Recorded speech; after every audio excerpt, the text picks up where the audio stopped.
Parenting style is a psychological construct that really represents the standard or the strategies that parents utilize in raising or rearing their children. And you would all agree with me that the level of time and effort parents put into raising their children differ greatly. And this is a large contributing factor to whatever style you would choose or the outcome of parenting. Also, another very important factor to look into when choosing a parenting style is the temperament of both the parent and the child or the children in question. But anyways, first of all, my name is Elsie and this is the Reinventing After 40 channel. If this is your first time here, welcome. Welcome to the Reinventing After family, and I hope to be your reinventing journey through the process of reinventing yourself in one area of your life, such as parenting or your life as a whole. So if you're yet to subscribe, please press the subscribe button. To my return subscribers, you know I love you. Thank you for coming here again today. Please like this video, share this video. That's the lifeline of this channel. We're counting on you. So yes, we already know what the topic is. The topic is parenting. I'm going to put out not a disclaimer, but something that we all already know, because this channel is largely for the people who are heading towards 40 and preparing ahead, or people in their 40s, 50s, 60s. You know, it's for the mature. A lot of us, a large number of us, are parents. Some have raised, are done raising their children and are raising grandchildren. And the thing with reinventing yourself is you should always evolve. So even if you have raised your children and now you're raising grandchildren, you would know, you would agree with me that your style has changed, right? So yes, but for us who are still in the present moment of raising our children, for those who we are welcoming into parenting, welcome. First things first, there is no manual. Like literally, there is no manual for parenting. Standards, yes, there are things that we know that common sense tells us are better, you know, than the other for our children, but there's no manual. And the second thing I want to put out there is sad but true. No matter how hard you try, sometimes it just doesn't work out according to plan. You will do your best with some children and they will still choose their path. So take a deep breath in and out, but you know, you've just got to promise yourself the only thing you can do in this journey is do your best, be your best in the journey of parenting. I started with, you know, explaining what parenting style is, but there are different theories in parenting style, and I think the most common would be that of Diana Baumrind, who says that there are 4 different parenting styles, and these are the authoritative, the authoritarian, the negligent parenting, and the permissive or indulgent parenting styles. A lot of them, even from just hearing, you know, the topics or the names of the parenting styles, we can guess the style or the choice that the parents who use any of those styles have chosen. But in today's day and age, I would like to believe, I like to call it the cocktail style, you know, whilst there are all those other styles, they're cocktail styles for some people based on maybe the child's temperament or your temperament or different scenarios. You mix and match, you know, you create a cocktail of a parenting style. And I really don't think that the parenting style in itself or a topic or a name for it is what matters. No, that's not the crux of the matter. What matters is, as I said, you are doing your best and that you try within your abilities and what you know as of now to create a balanced environment, a balanced style of parenting your children. There was something that I read the other day and it was very intriguing. It said, hard times makes strong men, and strong men make easy times, and easy times make weak men, and weak men make hard times. Very deep, but it just says that there's a cycle. It's a cycle that is there. You can't, I mean, when you think about it deeply, you're like, that's true. And I had a conversation with one of my sisters yesterday and I said, you know, there is some beauty in adversity or in hardship. Now, nobody wishes that for themselves or for their children, but I tend to find that the children who have been raised in harder conditions or, you know, conditions that wasn't abundant, you know, that had some bit of lack, seem to come out tougher and better Now, this might just be my opinion, but I think it's a study that you will find, even based on this theory or this findings, that men of old have found that hard times make strong men make easy times make soft or weak men, and weak men then make hard times. So it's really important how we raise our children, because the children that we parent today are the leaders of tomorrow. They're the ones who are going to sit in political seats. They're going to be the president. So whatever tyrant president that we're looking at tomorrow, whatever bad or bully leader that we're looking at today, has a great influence to do with how they were parented, and that would come across as unkind. But I mean, there are exceptions to every rule, do not get me wrong, but it's not being unkind. It's a function of seed time and harvest time, and that's what we should always bear in mind in the process of parenting. It is like planting a seed, and you cannot plant corn and reap apple. It's not possible. If you plant a corn seed, a few months later, I think they say corn takes about 90 days. In 3 months, you're going to get there and you are going to see corn. You are not going to see an apple. It's not possible, So it's really about seed time, harvest time. It's not trying to judge anyone, because as I said, there really isn't a right or wrong. But logical, sensible decisions that we know that will be best for our children. When we were growing up, the times that we grew up, it was said that it takes a village to raise a child, right? And that was true, because we were not only taught by our parents, we were taught by our community. You could go out and another person's mother or your mom's friend or even an elder who does not know you can scold you or correct you, and it won't be a big deal, right? Those were in those days, and we like to think that we have left those days behind. No, those times are not gone. So whilst we might not still be in the era where everybody is quote unquote raising your children for you, it is said that the world is now a global village. So there is a different type of village that is helping us raise our children, a village that we do not have control over. What do I mean by that? In times past, when we were children, the environment that you were, the philosophy or the style, parenting style, was pretty much same. I mean, little tweaks here or there that would differentiate one family for the other. But our morals, our standards, growing up how I grew up, was pretty similar. So even when another elder or someone in the larger community or in your immediate village was correcting you or training you, it would be close enough to what your own parents would have intended for you or would tell you. But the village that is raising the children today is what you call the global village, the internet. Their exposure is even bigger than ours, and that's scary. So we might think that, oh, gone are the days where they say it takes a village to raise a child. No, gone are not the days that it takes a village to raise the child. It is still a village that is raising the child. In fact, it is a larger village. It's a global village that is raising the child. Whilst with anything, it has its good sides, but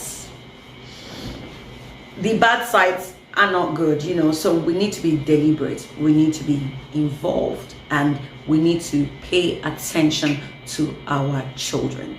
When I was defining parenting styles and the factors affecting parenting styles, I was being deliberate when I mentioned that the impact or the level or the quantity or the quality of time and effort being put in by parents differ. And that's the truth. And you can't judge another person for not having enough time for their children. But knowing, as we all know, how parenting is a choice, there's got to be a place where you have to be deliberate. You've got to set out time for your children. In a conversation I had during the week, we were talking about schools. We're talking about the university educational system in Nigeria and how, unfortunately, some people are buying grades or buying, you have to, now, not even because you don't know what you're doing or you can't pass by yourself, but there's some it's a messed up environment sometimes. There are some lecturers who impose that you must pay a certain amount either by buying, a product that they're selling called a handout to get a certain grade or to pass their course. And my friend who I was having the conversation with told me how she had the conversation with her partner, and he was saying, oh, that's just wrong, and she was trying to explain how, some children have enough money on their hands to just carry out that transaction. But I was quick to say, whilst there are also, unfortunately, there's some parents who have raised children that the children think it's okay to go and tell them, I'm going to do this, and they pay for their children to buy grades. And I'm not even trying to judge anybody's style here, but it's not rocket science. As I said, what you sow is what you reap. If we start to teach our children that we can cut corners in whatever area or aspect of life, they're going to grow up knowing that in their family or in my family, it's okay to cut corners. And they're going to cut corners that might lead them into trouble. So it's very important to be present in the moment, to take into consideration every little thing that we do in the process of parenting. And whilst we talk about parenting, it's easy to, parenting is done by everybody. When I say everybody, whether you are a single parent or you are parenting, whether you are a lone parent or you are parenting, someone has to, whether you have chosen the negligent style of parenting, it's still a parenting style, and time is going to pass, and then the fruit of the seed that we all sowed is going to manifest. And what are you going to reap? You are only going to reap according to what you sowed. So every parent, most parents probably love their children. Most parents, we all want what's best for our children. I would like to believe I want what's best for my children. Most people want what's best for their children. Now, the only issue is the definition of what's best, it differs. But the thing is, we must think, we must realize that our children are a representative of us. It's like a community. You choose a local government chairman. Your local government chairman is one that is going to represent that community at large. Each child is an ambassador, a representative of your family. And like you and I, we meet some people, we spend a few minutes with them, and you can tell. There's a saying that we say in Nigeria, we say, oh, you're an untrained individual.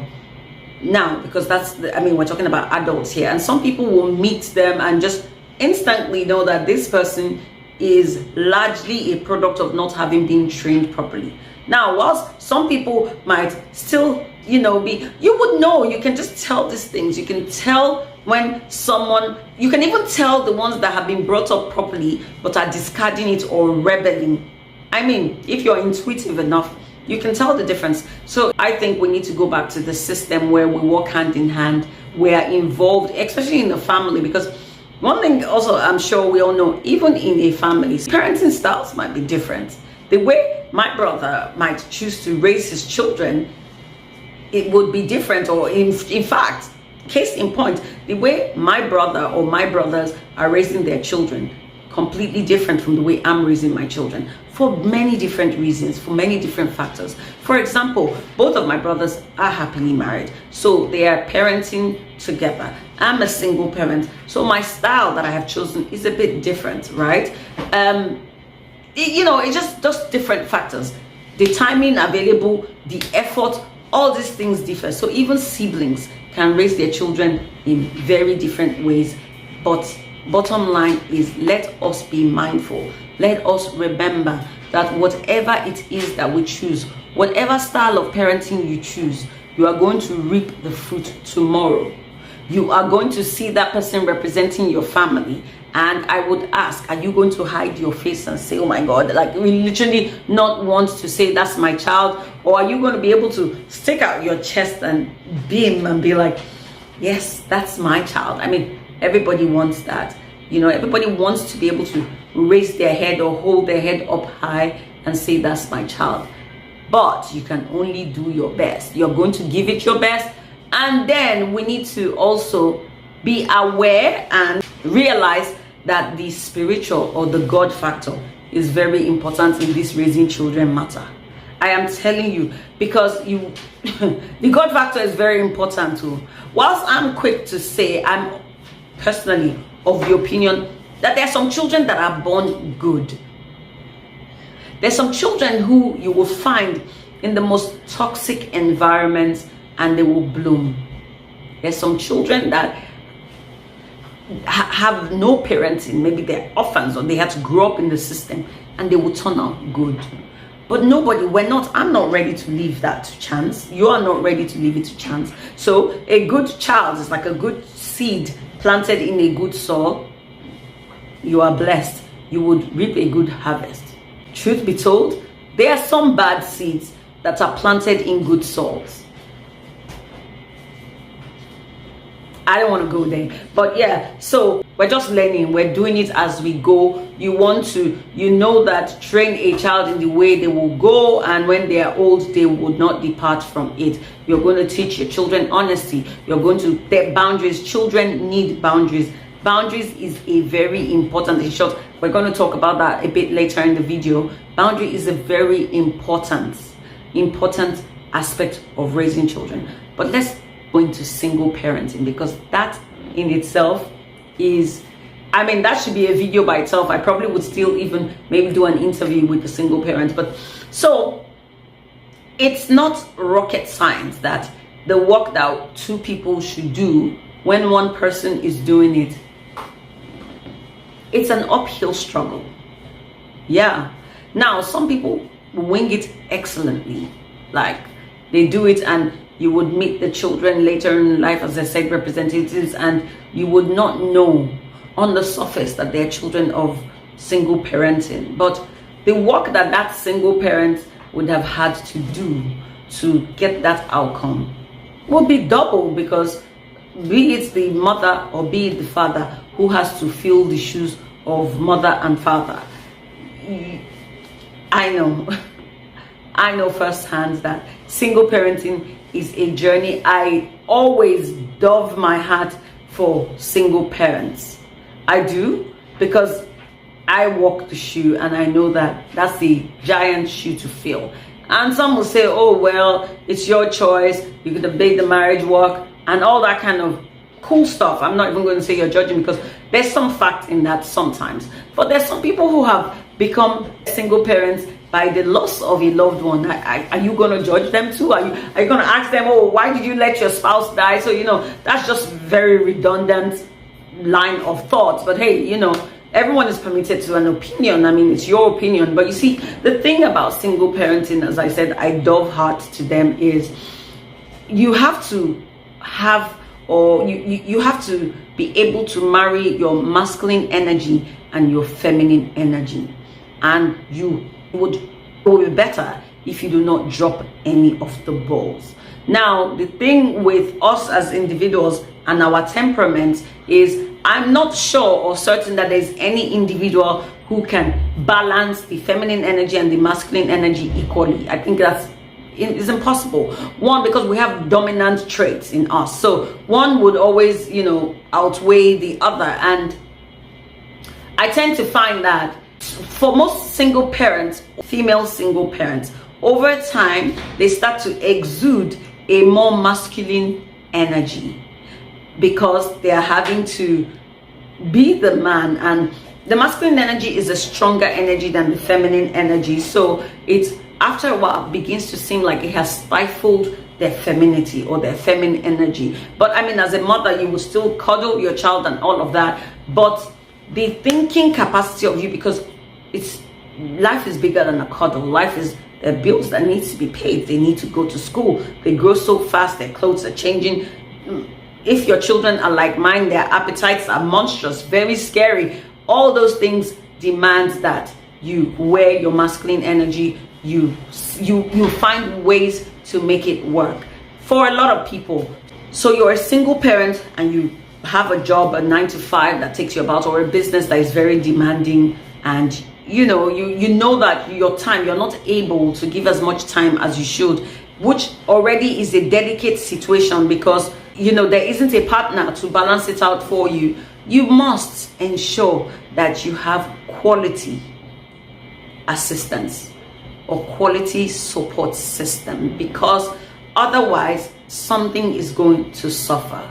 When you are absent and you do not have quality, and when I say quality, I'm very particular in what I mean by quality. It's not just to have someone who sits at home with them, who, the person has to be able to be involved or fill in that gap of you being absent at the times where you have to be absent. Because you've got just one chance a lot of times at this journey of parenting. You've got just, and as I said, I understand, see, it's easy. Let's not say anything like it's a journey. It can be overwhelming doing it by yourself, but that's if you have now chosen to do it by yourself. If you find yourself in that situation, you need to create a loving support system that can help you along the journey. Being a single parent does not necessarily mean that the other partner is not involved in maybe finances or whatever. I mean, for some people it's beautiful, they share it equally, so but children tend to, in those, even in homes where father and mother are there, children tend to have one parent that they're closer to. A lot of times we cannot ignore the fact that being from a broken home has its challenges. It has the impact it can make on your children that you must be aware of and you must address. One thing I would recommend and I would say to people who are single parents is, do not ever feel the need or think it's okay to sweep stuff under the rug with your children. Do not disregard how they're feeling. Now, we grew up in a system where our emotions, they were not put into, it didn't matter.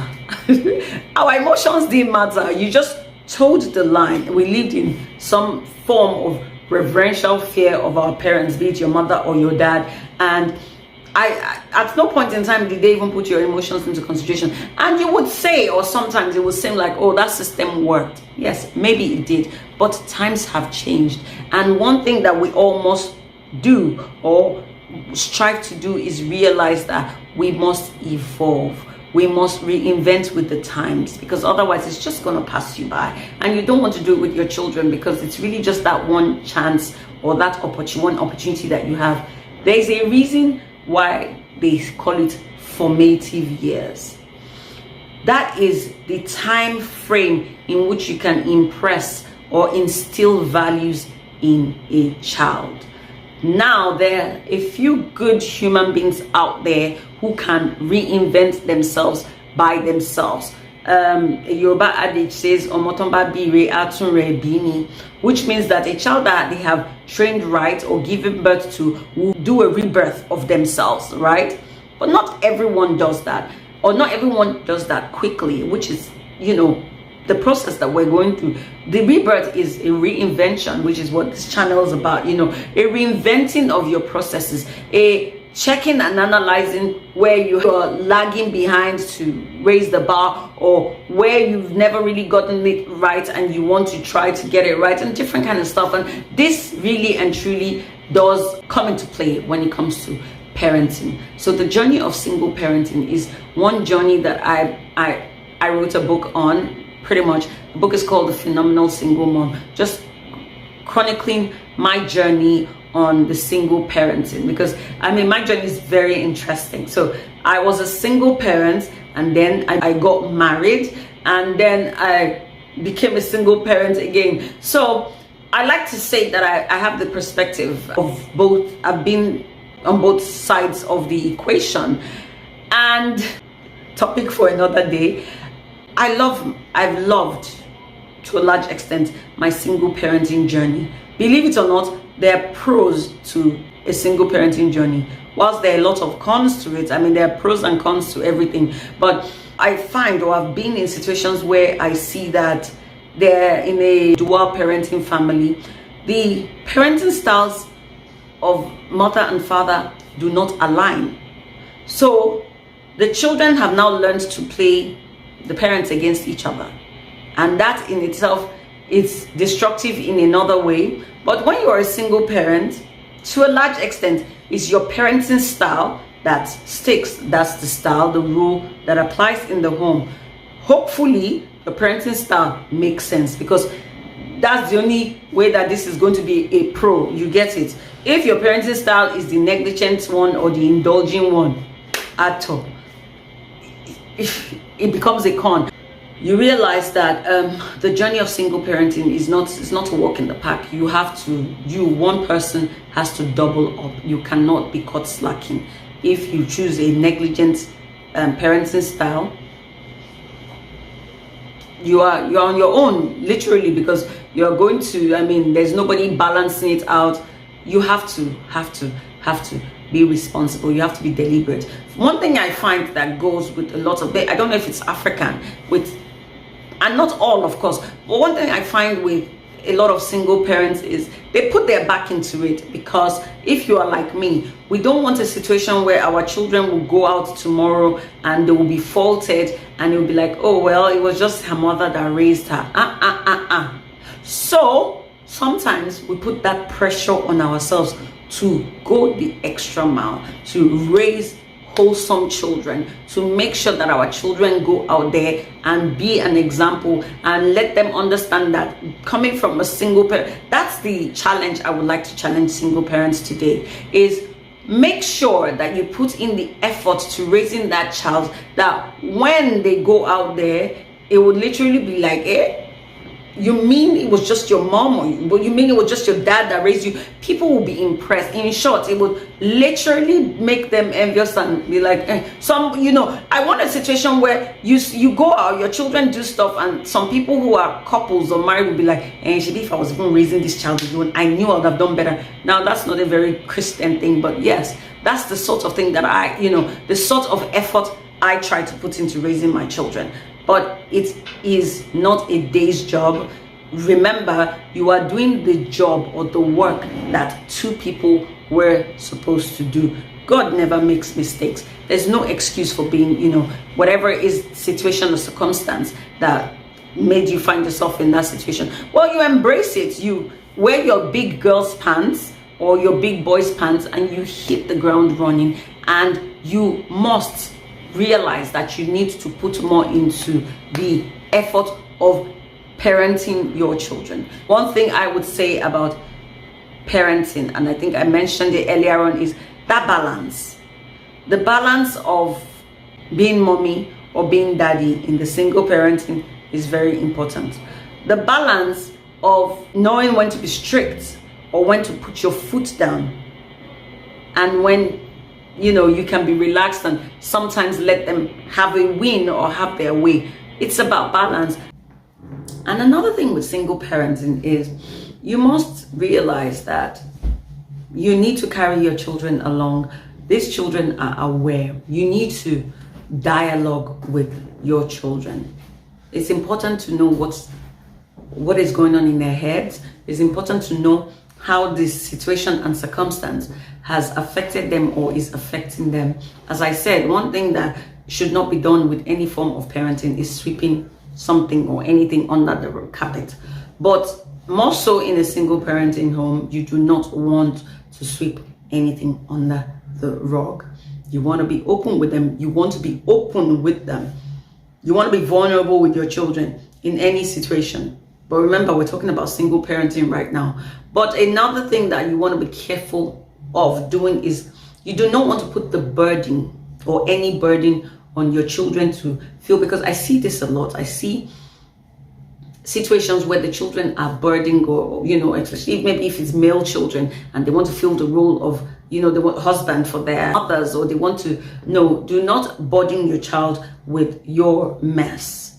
It is your mess, to be honest, and so delicate balance. How you find your balance or your good sweet spot, I don't know, because your circumstance would differ from mine, but you need to be aware of it. You need to look out for it, and you need to be mindful that there's a possibility of these things happening, where the children feel responsible, or where they now compensate or try to overcompensate because of the situation you find yourself in. And I would be honest to say that in situations where you see a child trying to compensate for something, it's usually in an environment where that single parent is not doing too well. That single parent is acting or coming across as overburdened. So there's some self-love or self-confidence oozing out of you that is making your child feel the need to become a parent. They are not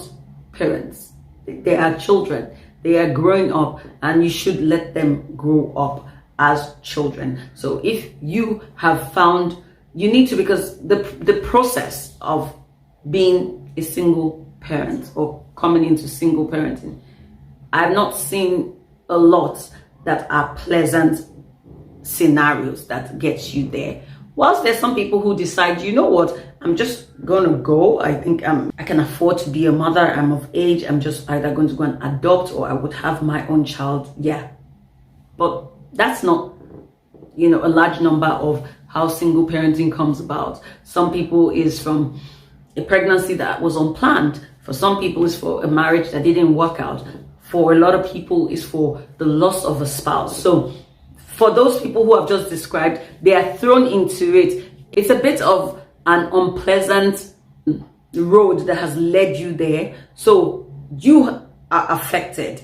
You have been traumatized or scarred by whatever the process is. You must heal. You must face it. You must address some things so that you can be whole, so that you can heal. Give yourself time to heal. Give yourself time to love yourself again, or love your, because as I said, I don't know what that particular instance is, but generically you can see that if you've been through for a breakup, or you've been through a loss, or you've been abandoned, you would have to fix what's going on inside of you, and you must do it for the children, because otherwise, there's that saying that says that you continue to bleed on the people who didn't hurt you. If you do not heal your wound, you will bleed on everybody else around you. Unfortunately, that would include the children. So it's a must heal, or it's a situation where you must heal. You must address it. Otherwise, the products or the dividends of that is not very pleasant. So single parenting is a journey that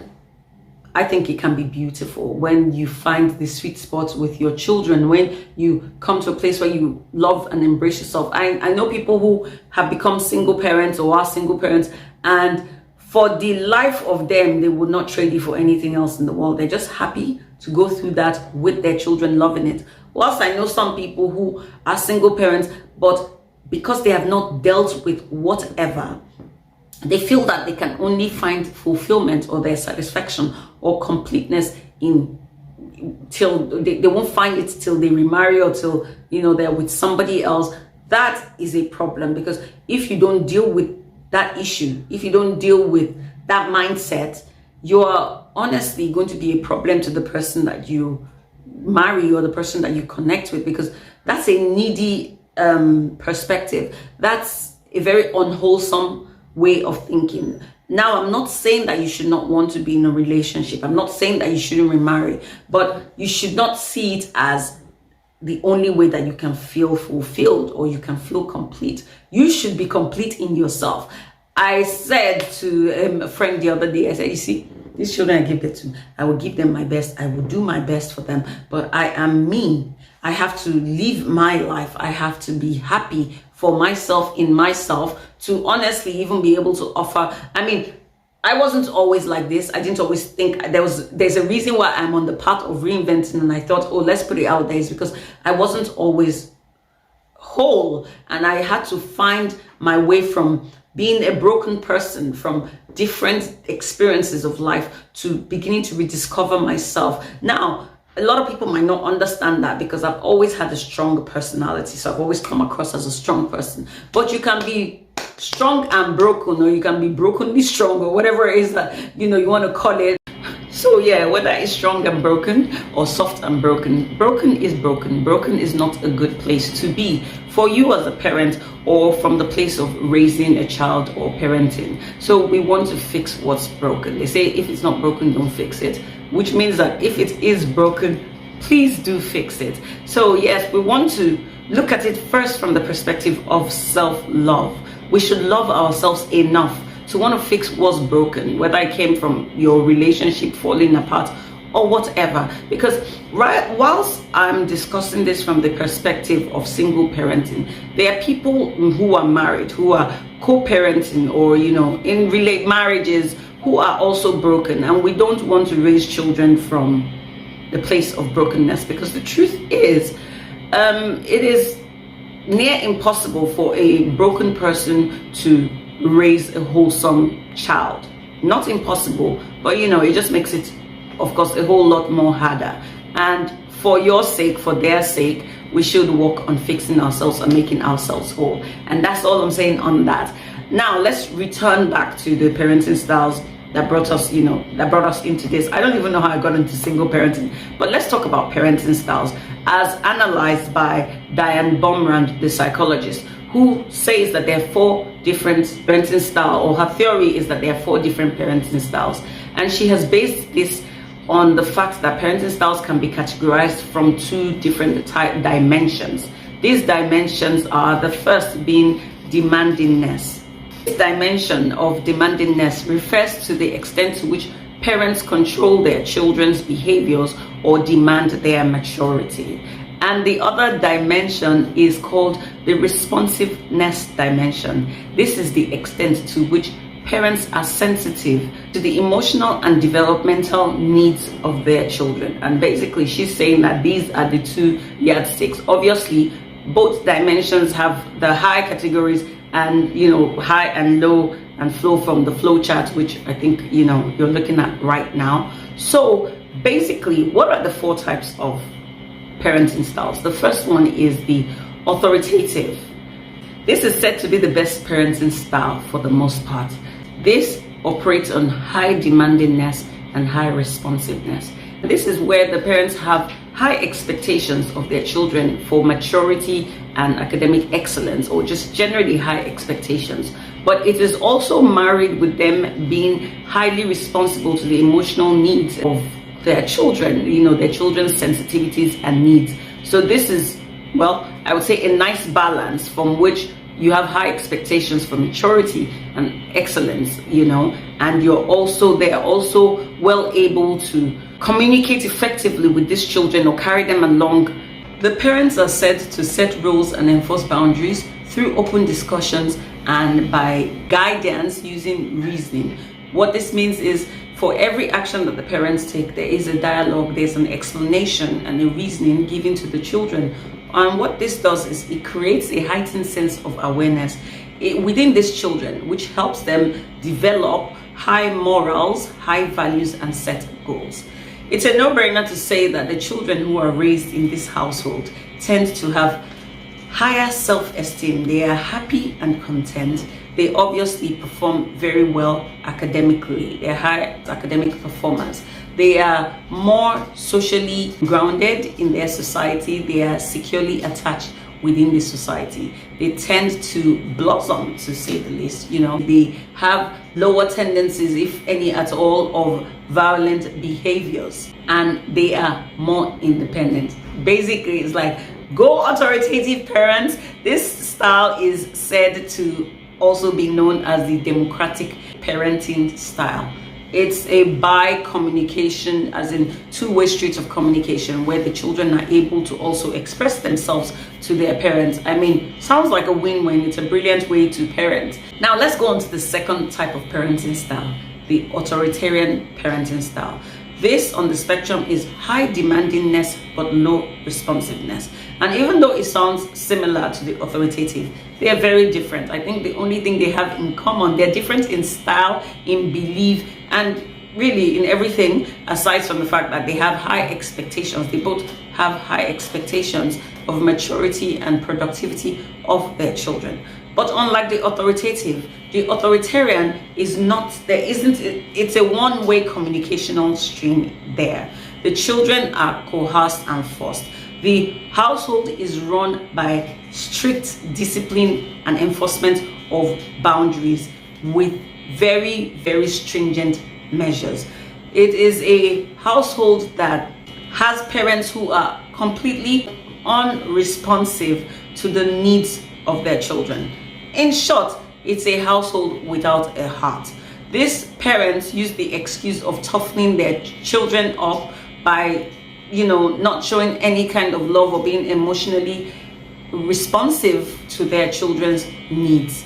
Basically, it is obviously a one-directional communication street where any kind of response from the child is seen as backtalk, and of course it has dire consequences. It is a terrible style of parenting, and we are not surprised that the outcome of this is that the children who happen to be raised by such a parenting style are very, very insecure and socially awkward children. They apparently do not perform as well academically. No brainer. And they also tend to violent outbursts. They are more likely to have drug use problem and very, very, very terrible coping skills. These children are a product of a very dysfunctional upbringing, if you ask me. Anyways, let's go on to the third type of parenting style, which is called the indulgent or the permissive style. On this spectrum, it is very low demandingness and very high responsiveness, which is unlike the first two that we have looked at. In this parenting style, the parents hardly ever set any boundaries, and when they do set boundaries, they do not enforce the boundaries. What happens here is they have little or no expectations of their children, but are highly sensitive to the emotional, a bit too much, to the emotional needs of their children. And this is said to be the worst type of parenting. It's a no-brainer that the children in this environment tend to lack any sort of discipline. They cannot follow rules of any type. They also tend to egotistic tendencies. They are uncontrollable in the society. They are unable to attach themselves in the society. They have appalling self-control and are hardly able to have social interactions or conduct themselves very well in the society. So it really just goes to show us that the role of parents is to set boundaries, is to create a path, is to create structure for the children. The children do not, because in this sort of parenting, it seems like the tables are turned. The children are the ones who state how they want it done and what they want done. And, the parents usually are very weak parents who feel that even in this instance, somewhere in their head, this is done or born from a place of love. But the end result, as we have heard from the study, is usually not very pleasant. Finally, the last type of parenting style is the negligent parenting style. Negligent parents do not set high boundaries or any standards for their children. Also, unfortunately, negligent parents do not care in any way about the feelings or the emotional needs of their children. They are completely uninvolved in the lives of their children. In most cases, we find that the parents in these cases suffer from either depression or mental illness themselves, or are victims of abuse or something. There's something wrong with the parents or the parents in this instance. But of course, unfortunately, what tends to happen is the results or the end results of these children obviously aren't pleasant. These children tend to be very, very impulsive. They tend to be highly prone to drug usage.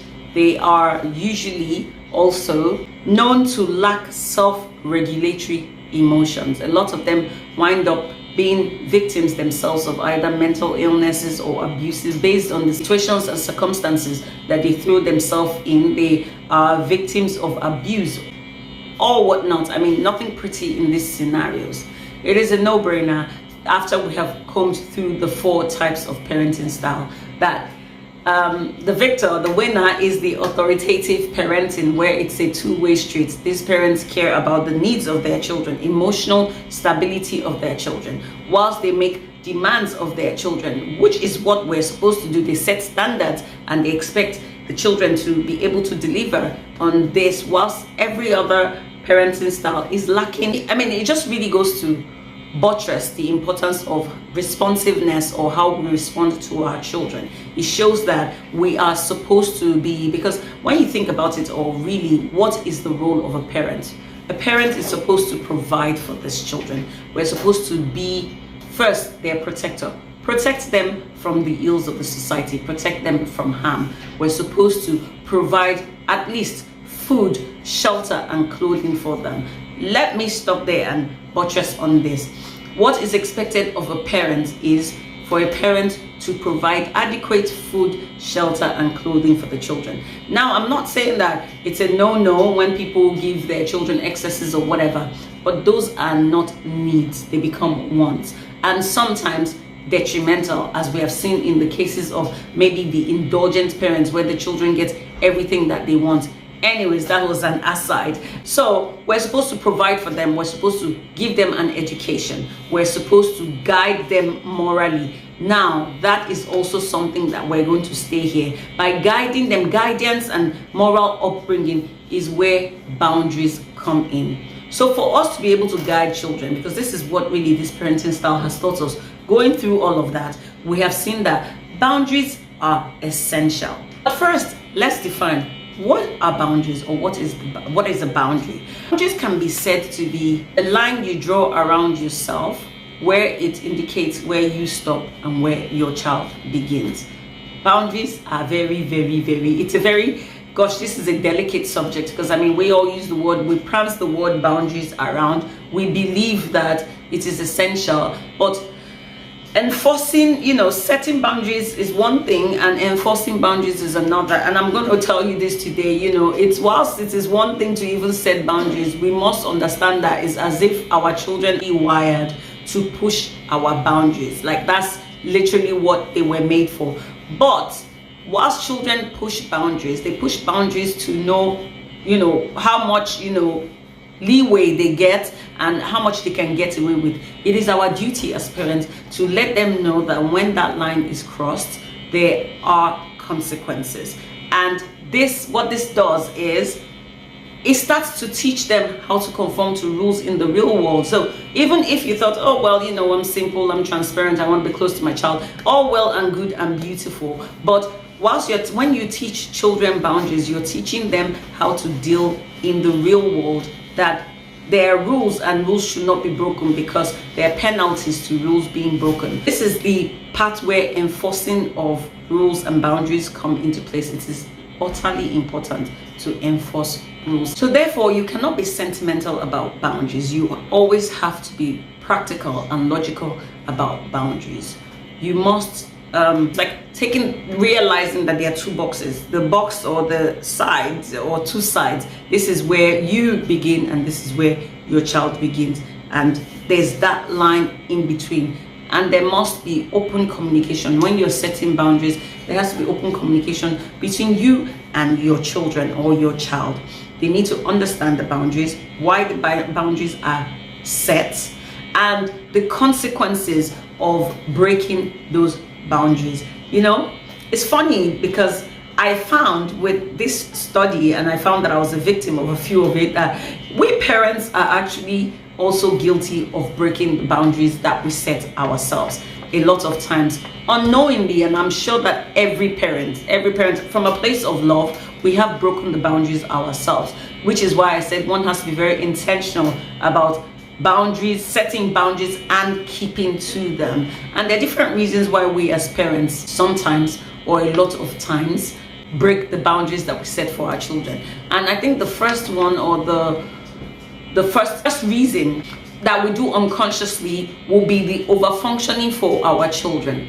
A lot of times we, from a place of love, we want to help our children out, so we go the extra mile. So and we don't see, or we don't know when we start to cross the line of doing for them what they should be doing for themselves, making decisions for them that they should be making for themselves, right? And that's very delicate. As I said, a lot of times we don't even know when we're crossing it. But you know what? Do not be hard on yourself. As I said, we've all been there and we've all done that. But when you know, there's an adage, it says the day you wake up is your morning. So the day you realize that you're guilty of this, you need to obviously openly communicate with your child that, you know what, I feel that these are things that you can do for yourself, and I'm going to take a back step. We're not saying that you are removing yourself from, no, you can't. I mean, that's your duty. But so you want to be careful with teaching them how to make decisions or do these things and doing it for them. What our role is to teach them. We're to empower them. So we want to retrace our steps. We want to help our children make these decisions for themselves. And I would say, or you would say, since I've already been doing that, how can I correct myself? So in an instance where maybe your child is used to you making decisions for them, and they come again and say, oh, mommy or daddy, I have to do this, and what do you think I should do? You want to throw that question back at them. What do you think you should do? I mean, let's be honest, with the amount of times that we have overfunctioned for them, they should have begun to get a sense of how we think and how we operate. In the beginning, it's going to be hard because they are going to feel uncertain of what the right or the wrong answer is, right? But it's a journey. Remember, it's not a sprint, it's a marathon. This is where you guide them through. And this also should even be an indication when we ask our children, what do you think you should do? And they're not firm in their answer. It is a strong indication that you have been over-functioning for them. So you want to encourage them to make a decision. It's a journey that you have to do with a lot of patience and a whole lot of love, but it's the journey that you must do because we're not always going to be there. We might not, we will not live forever. I don't even mean in regards to death, but they're going to fly the nest. They're going to make decisions, and there are times when they would have to make life-changing decisions that maybe they can't reach you. So they have to be confident enough in themselves to be able to make these decisions. So yes, one is over-functioning for your child. And another place where we are guilty is over-empathizing with our children. So real life happens to the children. Tough luck happens to the children. Maybe your child was in a sporting activity and didn't win, and then she takes it to heart or he takes it to heart, and you would do the same. And instead of you telling the child, you know what, brace up, tomorrow is another day, you now start to look for who to blame, and you just it's not healthy. And yes, it's coming from a place of love, but this just is a clear indication that you are blurred. You're blurring the lines where you should be the one who is training these children to be strong. You're the one who is supposed to be showing them the path of self-development and realizing that no matter how tough life gets, no matter how it kicks you and tries to keep you down, you rise again. So it's not saying that we shouldn't empathize with our children. Of course we must empathize with our children, but we do not over empathize. If you notice, the emphasis on these two instances is the over empathizing and over functioning for our children. So we want to take a back step. We want to realize that we are a different entity and individual from our children. We need to start to build them up as individuals, right? Showing them their own path, not making decisions for them, but guiding them to their own decisions and being very firm with them in regards to boundaries. It's the little things, and as I said, we're all guilty. You would be on the phone call or you'll be talking to someone else, your child might interject, and a lot of times, even if it irritates you, you might ignore it. Oh, okay, you know what? No, the children should know to say excuse me and wait for you to give them the go ahead to speak. And little bits of things like that we overlook every once in a while. But we are saying today that no, these boundaries should be set. We must be firm with them. And the next very crucial thing is these children must feel the repercussion of whenever they cross boundaries, because if we don't do that, then really for them it's just something that mommy has said, or it's just something that daddy said. It doesn't really carry weight, because if you have said it and you don't enforce it, then it really is meaningless, let's be honest. Or if you enforce it every once in a while, they would even begin to think it's a mood inclined or related thing, which is not what you want them to feel. So you want them to understand that whether I'm happy or whether I'm sad, a boundary is a boundary. If you cross that boundary, there are consequences and all sorts of sweet stuff like that. Parenting is such a thrill. As earlier stated, does not come with any manual. We learn on the job. You have to be very forgiving with yourself as a parent. You have to be patient with yourself, because in this journey of boundaries setting and not setting and all of that, you as a parent yourself will fall flat on your face, and you will get up again and realize that it's not a sprint, it's a marathon. And another thing is the boundaries that you set yesterday sometimes become obsolete tomorrow. So the ability to, not be so strict or narrow-minded and to be able to change with the times is very important when it comes to boundary setting. Also, we learn every day, and that's the thing with parenting. We learn every day. So what worked yesterday might not work tomorrow. Also, the boundaries that we set for toddlers clearly would be different from the boundaries that we set for our teenage children, or the boundaries that we have set for the children who have flown the nest. But one thing is sure, whatever age our children are, there must be boundaries, because we need to realize that even in any relationship, there should be boundaries. The only difference with the boundaries that apply in the place of parenting is these boundaries are to instill better values in our children. Unlike the boundaries that you set with maybe friends or your spouse or whatever, that one is for respect and, self-preservation somewhat, having your own space, being your own person. Whilst that's still also a very key ingredient in parenting, we're not supposed to lose ourselves in the parenting journey. We're supposed to give of ourselves to our children whilst we still remain full or whole. So you're supposed to be pouring from a cup that's got something to give, or a cup that is replenishing. You must remember to replenish yourself. Now we have spoken about boundaries. Now we have spoken about parenting. I think we touched here and there on the importance of self-love and all of that. But I'm just going to round up the video with saying that in all that has been said, you have to take care of yourself as a parent. You must love yourself. You must be mindful of yourself. You must take time. There's a video that I'm going to link it somewhere up there where it says that you have to put yourself first. It's not a crime to put yourself first. In a relationship, in the parenting relationship, even with our children, you must sometimes put yourself first. Putting yourself first is not selfish at all. It is actually more beneficial in the long run to the people in your life when you take care of yourself. You are more abundant in the nature with which you have to give to them. And so whilst I was looking at this, I put out a filler there to see whether people had questions that they would like to ask on this topic, and a few came in, and I'll be treating a few of them here just before we round up. So let's go into a Q&A session where we'll take a few questions. And the first question I will be addressing today, it says, how do you change your parenting style from that of your parents if you did not like the way they raised you, but you find yourself doing the same things? I think that's a brilliant question. So yeah, we are all conditioned beings. You cannot fault yourself if you find yourself going to what your conditioning is or what your tree setting is. But kudos to you, first of all, that you have seen a deficiency, for example, or something that you want to change in the way that you were raised.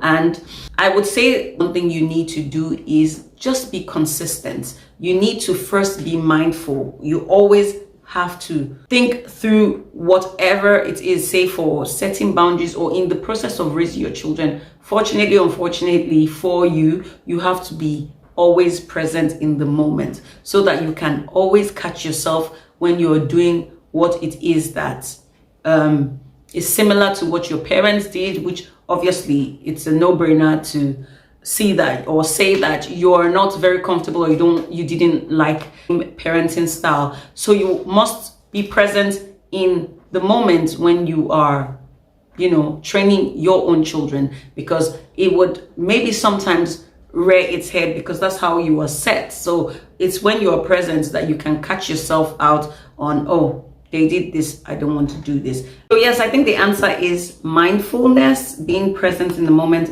But please do remember to be patient with yourself and just stay consistent to it, stay on the dream, stay true to it, and it would pay off in the long run. And on to the next question. The second question, it goes as, it says, how do you relate to your own mother not approving with your parenting style? Oh, okay. I'm not going.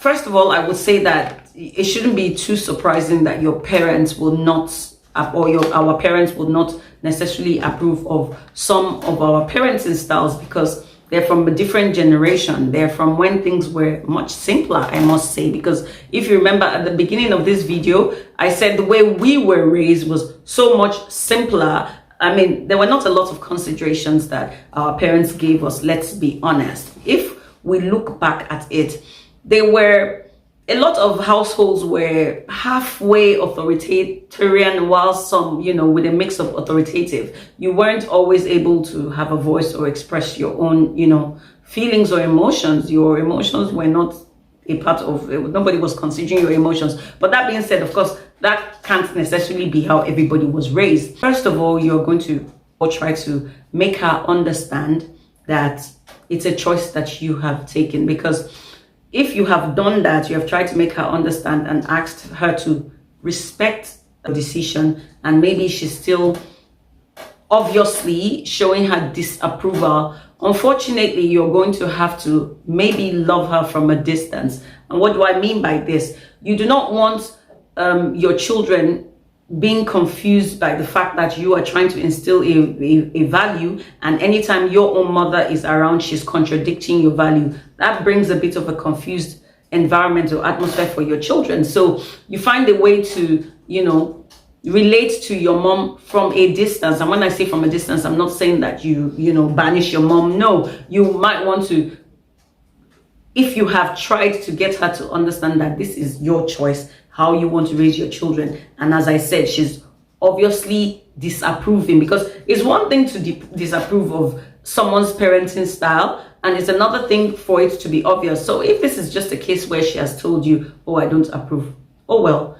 you must sit down and ask yourself, is this the right choice for your child? If you are convinced that you are making the right parenting style choice for your child or your children, go ahead. I mean, this could be, I can understand, I'm going to kind of like answer another question that has not been asked, because it would be even easier dealing with your own mother as opposed to if it were your mother-in-law who did not approve of your parenting style. Because the truth is, we can tell our own parents, where to get off or where to hang it, in the most polite way, but you can't say that to your mother-in-law, can you? So these are challenges and, that you would meet. And if you are a married couple and maybe it's your mother-in-law or it's you, as long as you and your spouse are on the same page, your parents have done their own jobs of raising you. They're going to have to ask them to trust you to be able to raise their grandchildren, in the best way that you seem to believe is the best thing for them.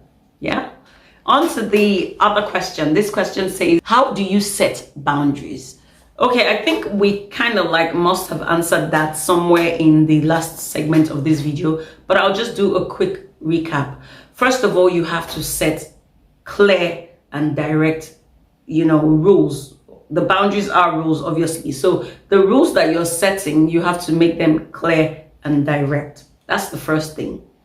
You need to understand what the rules are. And then secondly, you have to communicate effectively what your rules are to your child or your children, because they have to understand it. I mean, what somebody doesn't understand, then you would not call it a breaking of a rule. Or so they have to have clear understanding of what the rules are. So that covers communication. And then two, you have to enforce. You have to enforce. You have to follow through with your measures, whatever measures it is that you have decided upon to take when boundaries are broken. You must follow through. And that is another word or another way of saying you have to be consistent.